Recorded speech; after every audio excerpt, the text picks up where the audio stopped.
Mrs. Ikra Chaudhary ji. Yes, madam. Madam. धन्यवाद अध्यक्ष महोदय, आपने मुझे बेहद महत्वपूर्ण चर्चा पर अपनी बात रखने का अवसर दिया। आज मैं बड़े ही दुख के साथ ये बात कहना चाहती हूँ कि जो महिला विधेयक इस सरकार ने 2023 में पास किया था, आज फिर से उसको लेकर आने की और उसको डीलिमिटेशन और सेंसस के आड़ में छुपाने की जो कोशिश की जा रही है, ये इस देश की महिलाओं के साथ ये सरकार फिर से एक धोखा करने जा रही है। पहले 2034 में इन्होंने इसके इम्प्लीमेंटेशन को कहा, अब भी इनकी नीयत 2029 में इस बिल के इम्प्लीमेंटेशन की नहीं है। ये चाहते हैं कि ये लोग सिर्फ डीलिमिटेशन और अपने हिसाब से करने जा रहे सेंसस के आधार पे महिलाओं को उनके अधिकार देने से रोके। आज चिंता महिला आरक्षण की नहीं है। महिला आरक्षण बिल तो सर्वसहमति के साथ इसी सदन में 2023 में पास हो चुका है। चिंता इस बात की है कि आरक्षण की आड़ में मन मुताबिक डीलिमिटेशन से कैसे राजनीतिक लाभ उठाया जाए। माननीय अध्यक्ष महोदय, वर्ष 2023 में इसी सरकार ने देश को बताया था कि महिलाओं का आरक्षण केवल नई जनगणना और परिसीमन के बाद ही लागू किया जा सकता है। इसे न्याय और सटीकता के लिए आवश्यक बताया गया, लेकिन अब मात्र 3 वर्षों के भीतर वही सरकार कह रही है कि नई जनगणना की कोई आवश्यकता नहीं है। इन 3 वर्षों में ऐसा क्या बदल गया? क्या संविधान बदल गया या सरकार की प्राथमिकताएं बदल गई? ये अचानक आई तत्परता महिलाओं के लिए नहीं है, बल्कि चुनावी लाभ के लिए है। पश्चिम बंगाल और तमिलनाडु जैसे राज्यों में चुनावी प्रक्रिया चल रही है, इसीलिए सरकार का यह बदलाव किसी ठोस बुनियाद पर आधारित नहीं, बल्कि शॉर्ट टर्म पॉलिटिकल माइलेज पर आधारित है। पहले कहा गया कि अपडेटेड आंकड़ों के बिना प्रतिनिधित्व अन्यायपूर्ण होगा, और आज उसी सिद्धांत को नजरअंदाज किया जा रहा है। ये और कुछ नहीं, सिर्फ और सिर्फ पॉलिटिकल अपॉर्चुनिज्म है। माननीय अध्यक्ष महोदय, इस विधेयक की सबसे बड़ी खामी यह है कि सरकार जानबूझकर पुराने आंकड़ों का उपयोग करना चाह रही है। जनगणना 2021 में होनी थी, लेकिन सरकार उसे कराने में विफल रही और अब उस गलती को सुधारने की बजाय देश के प्रतिनिधित्व को 2011 के आंकड़ों पर चलाना चाहती है, जो 2029 में 18 वर्ष पुराने हो जाएंगे। ये विधेयक आज के भारत को कल के आंकड़ों में ढालने की कोशिश है। जब नीति लोगों को उनके वर्तमान स्वरूप में देखना बंद कर देती है और उन्हें पुराने समय के आधार पर आंकती है, तो वे केवल असत्य ही नहीं बल्कि अन्यायपूर्ण भी हो जाती है। माननीय अध्यक्ष महोदय, हमारा संविधान एक स्पष्ट ढांचा प्रदान करता है। आर्टिकल 82 ये सुनिश्चित करता है कि परिसीमन जनगणना के बाद हो, और आर्टिकल 81 और 170 ये सुनिश्चित करते हैं कि प्रतिनिधित्व जनसंख्या के आधार पर हो, ताकि हर वोट का सामान्य मूल्य रहे। लेकिन ये बिल सीधे एक व्यक्ति एक वोट के सिद्धांत को प्रभावित करता है।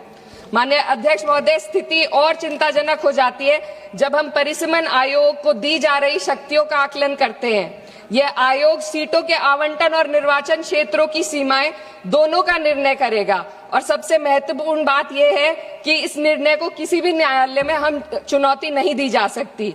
इससे ऐसी स्थिति उत्पन्न होती है जहां सत्ता पक्ष पूरे देश के पॉलिटिकल मैप को अपने लाभ के लिए बदल सकती है, वे भी बिना किसी न्यायिक निगरानी के। इस शक्ति के दायरे को समझने की जरूरत है। आज सीमाएं तय करेंगी कि कौन किसका प्रतिनिधित्व करेगा, किस समुदाय की आवाज सुनी जाएगी और किसकी नहीं। महोदय, डेमोक्रेसी में पावर के साथ साथ चेक और बैलेंसेस होना बेहद जरूरी है। सरकार एक ऐसी संरचना बनाना जा रही है जहां पावर केंद्रित हो और जवाबदेही अनुपस्थित हो, और जब इतनी व्यापक शक्तियां बिना किसी निगरानी के दी जाती है तो ये केवल एक तकनीकी चिंता नहीं रहती, ये प्रतिनिधित्व की निष्पक्षता को प्रभावित करती है। माननीय अध्यक्ष महोदय, ये विधेयक लोकसभा की सदस्य संख्या को 50% बढ़ाने की बात करता है, लेकिन इतनी बड़ी वृद्धि संसदीय कार्य प्रणाली में किसी सुधार के इस सदन की प्रभावशालीता को कम कर सकती है। एक सदस्य के बोलने का समय घटेगा, समितियों के संचालन को कठिन हो जाएगा, और छोटे दलों के लिए अपनी बात रखना और चुनौतीपूर्ण होगा। मेरी मांग है कि सरकार संसदीय सत्रों के नंबरों को भी बढ़ाने का पहले गारंटी दे। अध्यक्ष महोदय, मैं बहुत जरूरी बात रखना चाहती हूँ, 2 मिनट दीजिए। महिलाएं कोई होमोजेनियस ग्रुप नहीं है, ये एक समान एक रूप समूह नहीं है। उनकी वास्तविकताएं जात, वर्ग और सामाजिक पृष्ठभूमि से निर्धारित होती हैं। फिर भी यह विधेयक इस वास्तविकता को नजरअंदाज करता है और पीडीए समुदाय, विशेषकर ओबीसी महिलाओं को पूरी तरह बाहर कर देता है, जो इस देश की बहुत बड़ी आबादी है। ये इस विधेयक की संरचना में एक गंभीर कमी है। सोचिए एक ऐसी युवा महिला, सर 2 मिनट्स, जो पिछड़े वर्ग या अल्पसंख्यक परिवार से आती है, जो अपने घर में पहली बार पढ़ाई कर रही है, पहली बार घर से बाहर निकलकर सार्वजनिक जीवन का सपना देख रही है। उसके पास न संसाधन है, न नेटवर्क है, न राजनीतिक समाधान है। बिना उपकोटे के वह इस व्यवस्था में कैसे पार्टिसिपेट करेगी जहां पहले से ही असमानताएं मौजूद है। ओबीसी उपकोटे के बिना इस आरक्षण का लाभ पहले से ही सुविधा संपन्न वर्ग तक ही सीमित रहेगा। वंचित समुदाय की महिलाओं को एक बार फिर हाशिए पर धकेल दिया जाएगा। अध्यक्ष महोदय, नेताजी स्वर्गीय मुलायम सिंह यादव जी ने हमेशा स्पष्ट रूप से कहा कि सामाजिक न्याय के बिना, ओबीसी कोटे के बिना महिला आरक्षण का लाभ सिर्फ एक सीमित दायरे तक रह जाएगा। मेरी इसी के साथ साथ कुछ मांगे हैं जो मैं इस सदन में रखना चाहती हूँ। महिला आरक्षण विधेयक की, sir, just too important. No, you have taken sir, just 7 too minutes. important. No, sir, 7. concluding. Already you have taken Sir, 7 just too minutes. important demands.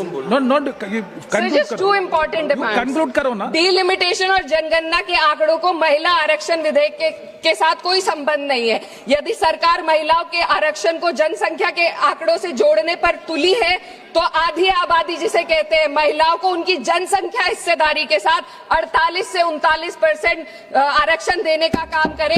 महिला विधेयक को डिलिमिटेशन और सेंसस से डीलिंक करके 29 में लागू किया जाए। ओबीसी महिलाओं को आरक्षण दिया जाए। देश की रिलीजियस माइनॉरिटीज की महिलाओं को भी एक कोटा इसमें दिया जाना चाहिए और गरीब वर्ग की महिलाओं के लिए राज्य द्वारा चुनावी खर्च का प्रबंध किया जाए। Thank you sir.